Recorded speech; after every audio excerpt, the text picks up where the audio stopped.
So to continue our conversation about anemometers, um, every anemometer is different. The way that the heat transfer coefficient depends on velocity varies, and generally this is all clumped together in this empirically based relationship. It says I squared R is equal to approximately A plus B times rho times velocity raised to the nth power here. So these two guys, A and B, are just calibration constants that depend on your anemometer, and of course density is density of the fluid, velocity is what you're trying to measure. This N also depends on the flow conditions. So all this stuff just has to be calibrated for each anemometer.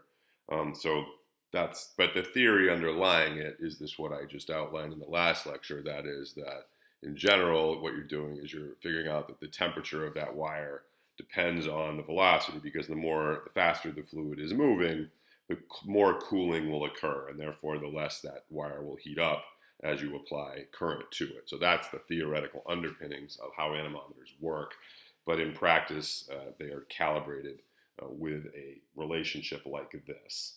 All right, so in wire anemometers, the kind I described, we have a very thin wire. They cannot really be used in liquids because they're too delicate. So those little tiny wires break when they're put into liquid flows. So that's not great. Um, that's a downside. That would be sad face.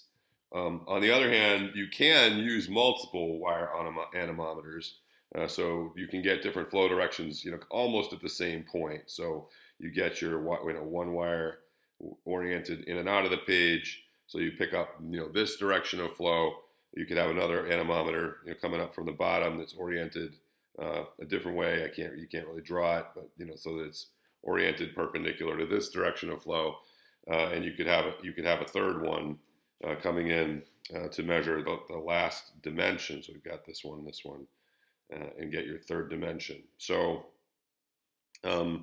that's nice. I mean, these anemometer people do deploy these even in a single unit. They'll have multiple wires facing different directions so that you can get the all three-dimensional velocity profile, which is a benefit. Yeah, the third one would have to be faced this way, right? So the flow would pick up the up and down flow. Can't draw that one either on this picture, but there you go.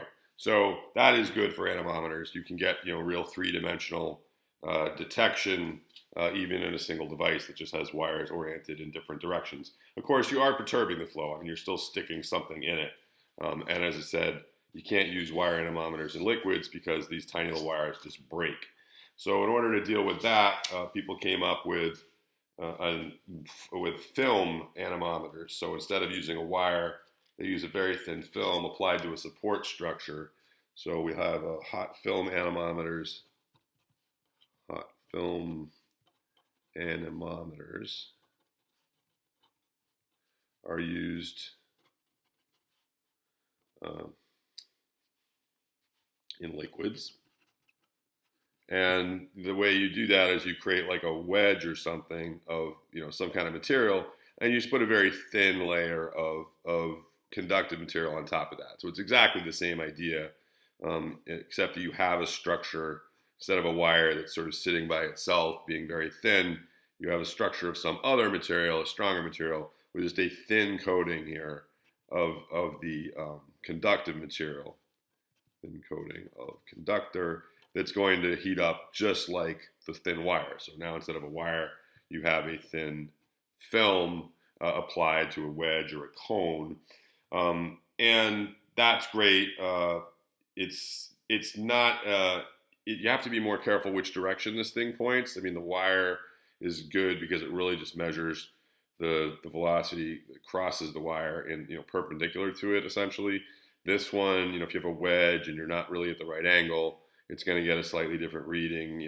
Back to this issue we had with the pitot tube, and where if you're not really oriented in the proper orientation, that could affect your measurement. So that the film anemometers are not quite as versatile as the hot wire anemometers. They're a little more sensitive to flow direction, but on the other hand, I say you can use these in liquids, whereas the hot wire anemometers you cannot. So same technique, same theory underpinning this. You have a resistant layer of a film, and then you run current through it. That film's going to get hot. Fluid flow over that film is going to cool it down, and by measuring, that amount of temperature, essentially temperature increase, you are able to determine how fast the fluid is moving.